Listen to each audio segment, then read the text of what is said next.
नमस्कार दोस्तों प्राचीन समय की बात है।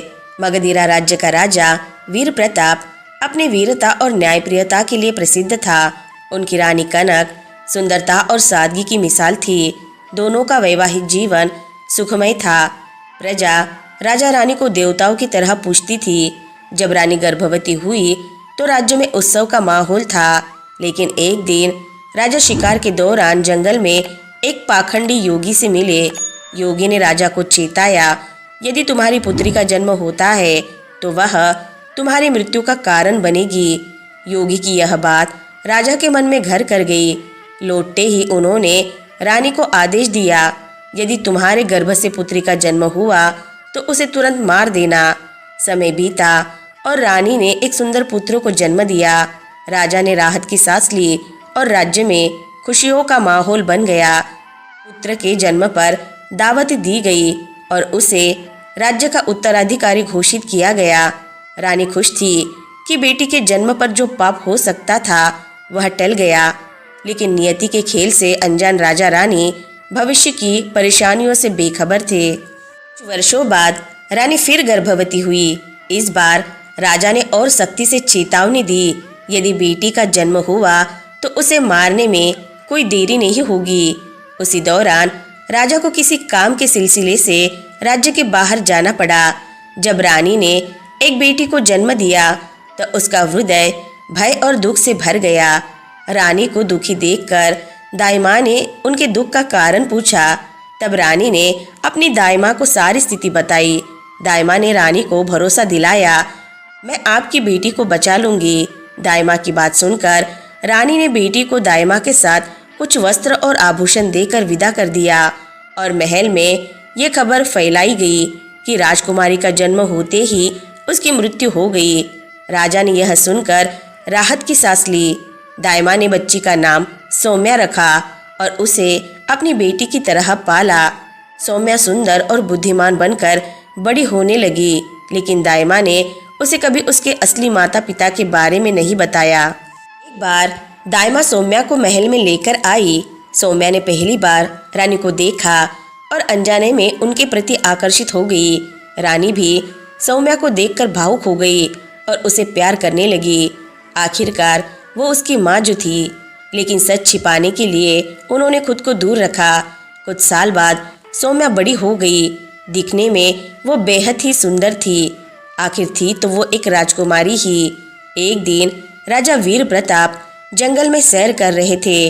वहां उनकी नज़र सौम्या पर पड़ी। उसकी सुंदरता ने उन्हें मोहित कर दिया।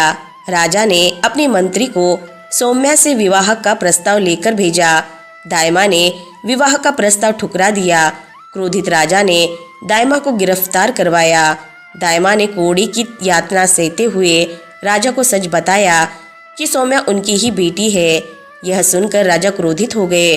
उन्होंने सौम्या को मरवाने का आदेश दिया और अपने पुत्रों को उसकी हत्या का कार्य सौंपा। राजा ने राजकुमार को आदेश दिया कि वो राजकुमारी की हत्या कर उसकी आंखें दरबार में पेश करे। अगले दिन राजकुमार सौम्या को मारने के लिए उसे जंगल ले गया, लेकिन अपनी बहन को मारने का साहस वो नहीं कर सका। उसने राजकुमारी से कहा, बहन, मैं तुम्हें नहीं मार सकता, तुम इसी जंगल में रहो, कम से कम जीवित तो रहोगी। राजकुमार अपनी बहन को जंगल में छोड़कर आगे निकल गया। रास्ते में उसने एक हिरन को देखा। उसने हिरन का शिकार किया और हिरन की आंखें निकालकर राजा को दिखा दी। राजा खुश हुआ। सौम्या ने जंगल में रहना शुरू किया। उसने पेड़ों की छाल से वस्त्र बनाए और जंगली फल फूल खाकर जीवन यापन करने लगी। सौम्या ने जंगल में अपने कठिन जीवन को अपनी ताकत बना लिया था। उसकी दिनचर्या अब जंगल के नियमों में ढल गई थी। एक दिन पड़ोसी राज्य के राजकुमार चंद्रसेन शिकार के लिए जंगल में आए। वह वीर, बुद्धिमान और करुणा से भरे इंसान थे। शिकार करते समय उन्होंने सौम्या को एक पेड़ के नीचे बैठे हुए देखा।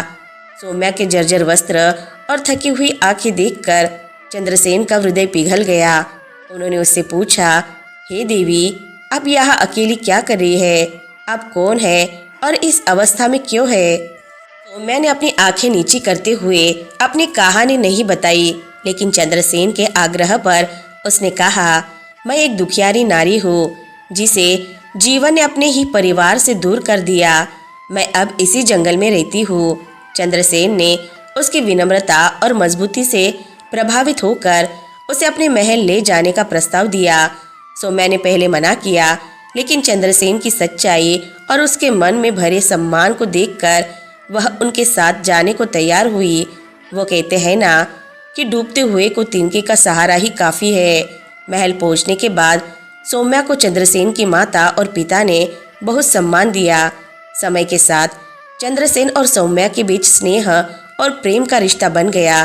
दोनों ने विवाह कर लिया और उनका जीवन सुखमय बीतने लगा। चंद्रसेन ने राजकुमारी से पूछा कि तुम किस कुल से हो, तुम्हारे माता पिता कौन है। तब राजकुमारी ने बताया कि वो राजा वीर प्रताप की पुत्री है।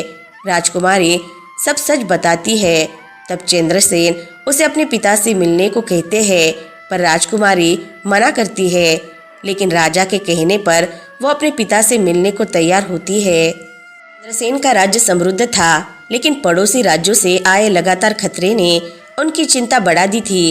एक दिन उन्हें अपने राज्य के लिए कूटनीति करने और संधि स्थापित करने दूसरे राज्य जाना पड़ा। चंद्रसेन ने सौम्या और अपने दोनों बेटों को मंत्री और सेनापति के संरक्षण में छोड़ दिया। राजा ने मंत्री और सेनापति को आदेश दिया कि रानी और राजकुमारों को पूरी सुरक्षा के साथ के मायके तक पहुंचाया जाए। रास्ता लंबा था, इसलिए जैसे ही सूर्यास्त हुआ उन्होंने जंगल में डेरा डालने का निर्णय लिया।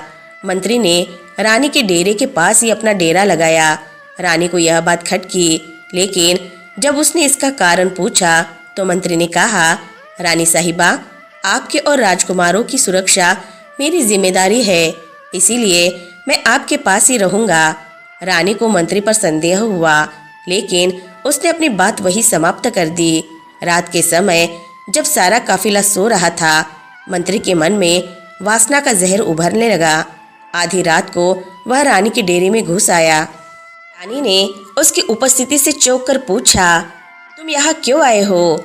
ये क्या बेहुदी हरकत है?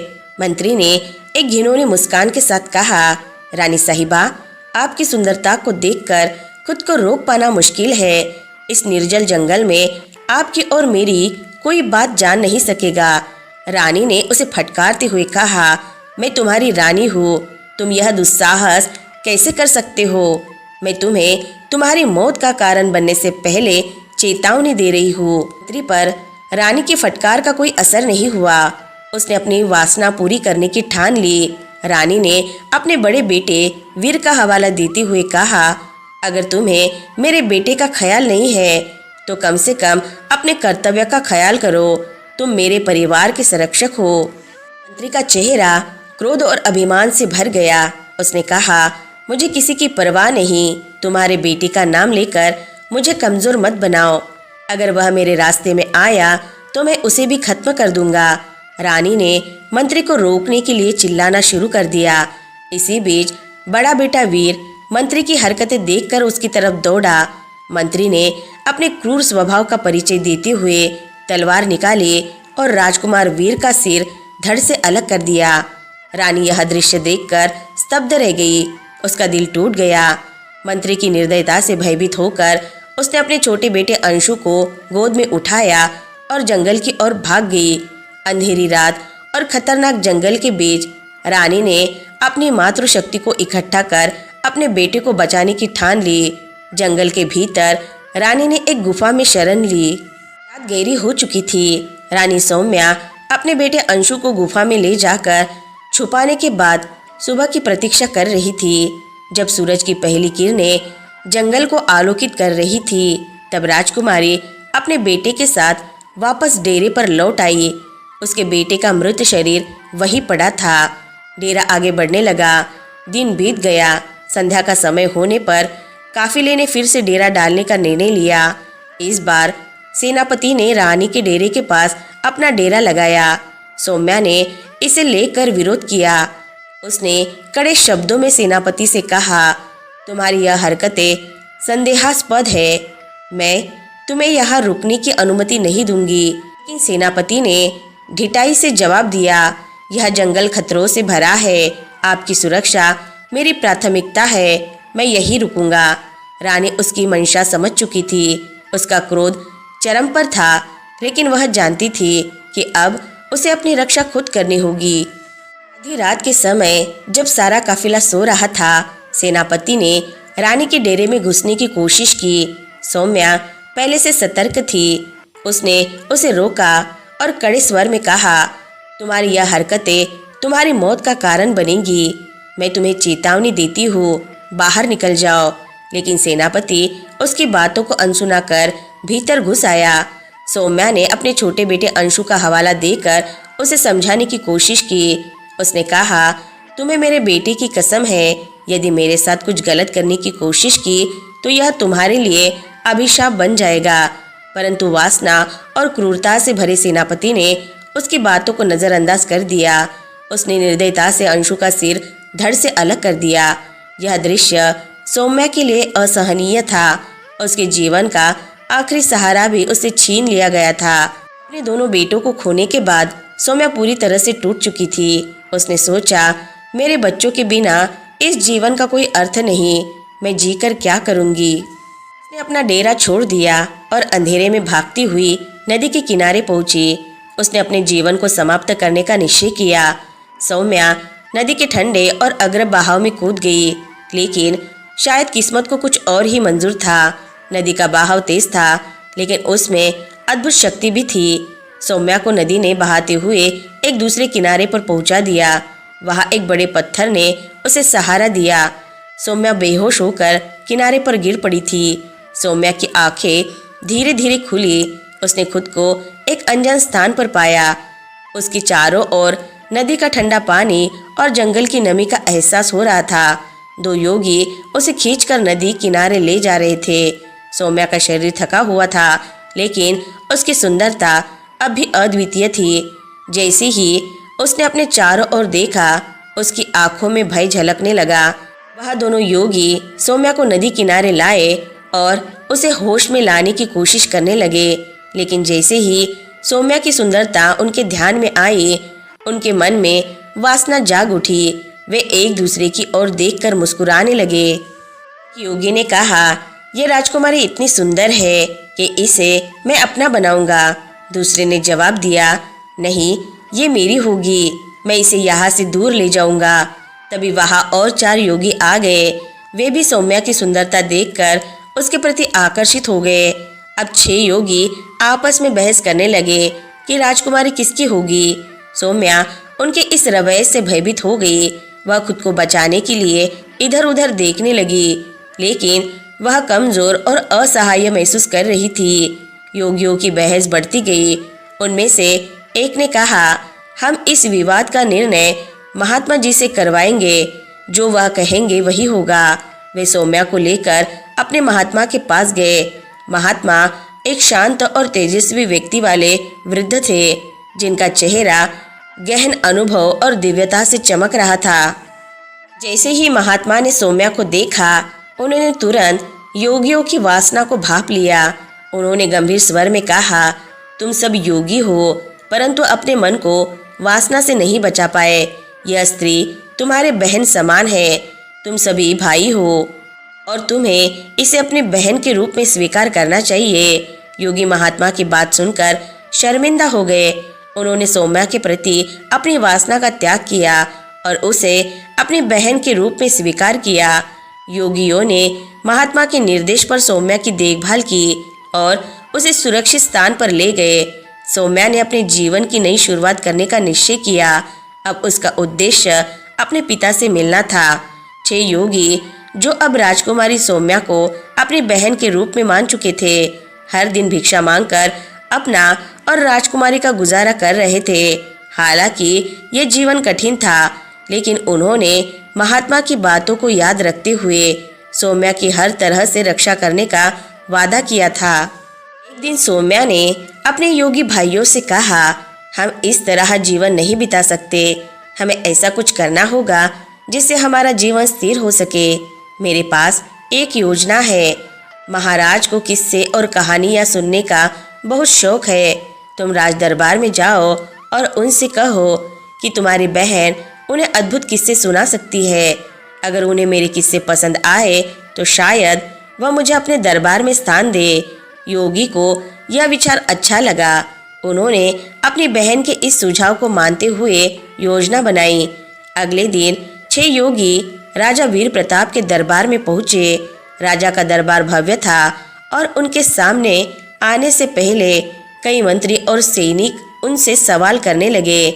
जब राजा को यह बताया गया कि 6 योगी एक विशेष निवेदन लेकर आए हैं तो उन्होंने उन्हें अंदर बुला लिया। राजा वीर प्रताप ने 6 योगियों से पूछा, तुम सब कौन हो और यहाँ क्यों आए हो?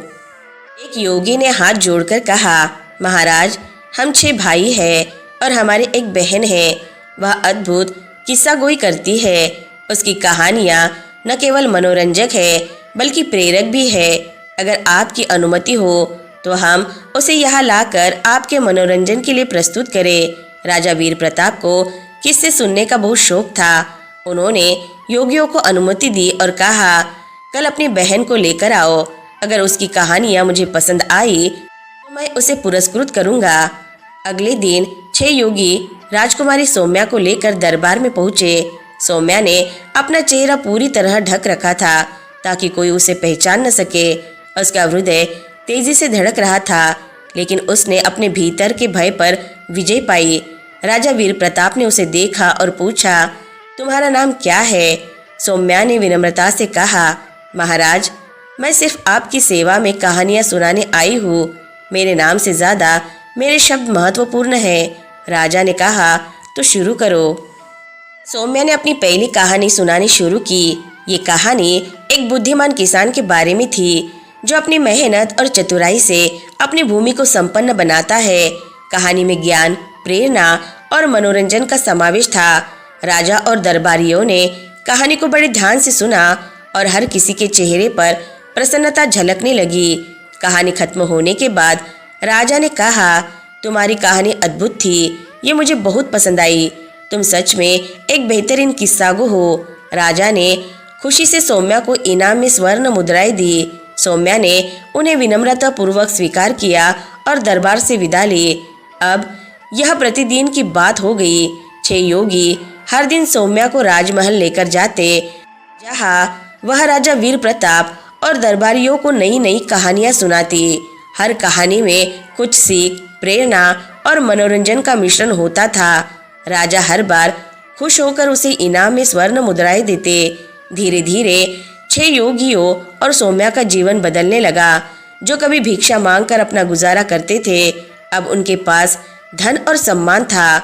योगियों को अब भिक्षा मांगने की आवश्यकता नहीं रही। उधर जब राजा चंद्रसेन वापस अपने राज्य लौटे तो मंत्री और सेनापति ने उनके सामने एक झूठी कहानी रच दी। उन्होंने कहा, महाराज, राजकुमारी उल्टा निकली।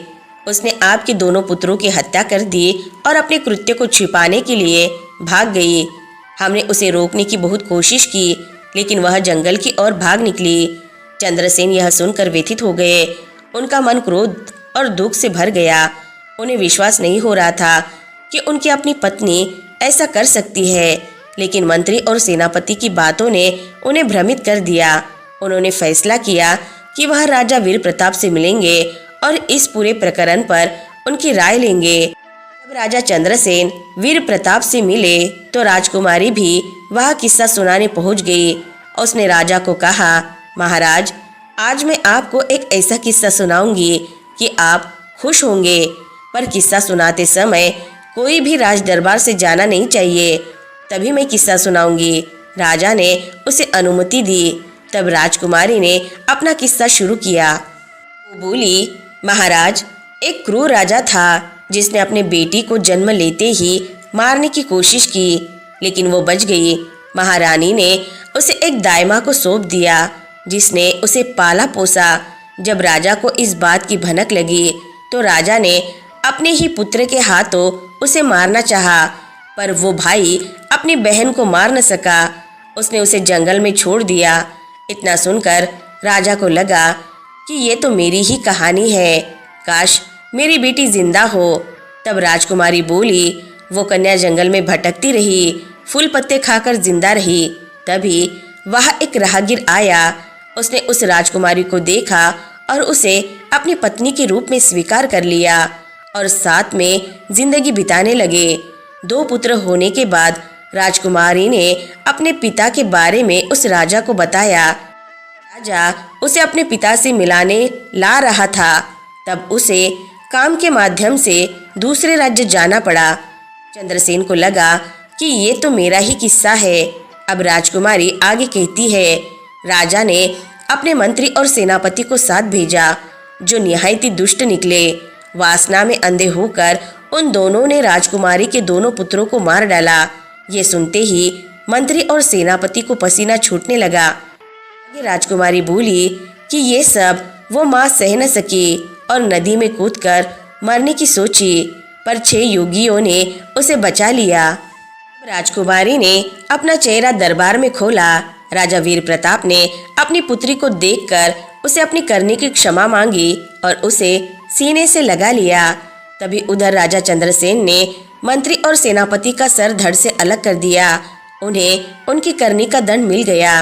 राजा ने अपनी बेटी और दामाद की विदाई धूमधाम से की। राजा चंद्रसेन को अपने पुत्रों का गम तो था ही। कुछ दिनों बाद उनके घर एक पुत्री का जन्म हुआ और वे खुशी खुशी साथ रहने लगे। दोस्तों, किसी भी अनजान पर इतना भी भरोसा मत करो जिससे आप पर या आपके माँ, बहन, बेटी या पत्नी पर कोई मुसीबत आए। अपनी बहन बेटी को इतना सक्षम बनाओ कि वो ऐसी हर मुसीबत का सामना कर सके। ये कहानी हमें सिखाती है कि जीवन में कितनी भी कठिनाइयाँ क्यों ना आए, धैर्य और साहस से हर समस्या का समाधान हो सकता है। साथ ही यह दिखाती है कि सच्चाई और न्याय हमेशा विजयी होते हैं। तो दोस्तों, आज की कहानी से आपको बहुत कुछ सीखने को मिला होगा। वीडियो अगर पसंद आई होगी तो वीडियो को लाइक, शेयर और चैनल को सब्सक्राइब ज़रूर से कर ले। दोस्तों, आपका एक लाइक हमें ऐसे ही आगे बढ़ने को मोटिवेट करता है। तो मिलते हैं नेक्स्ट वीडियो में। तब तक के लिए अपना ख्याल रखें। धन्यवाद।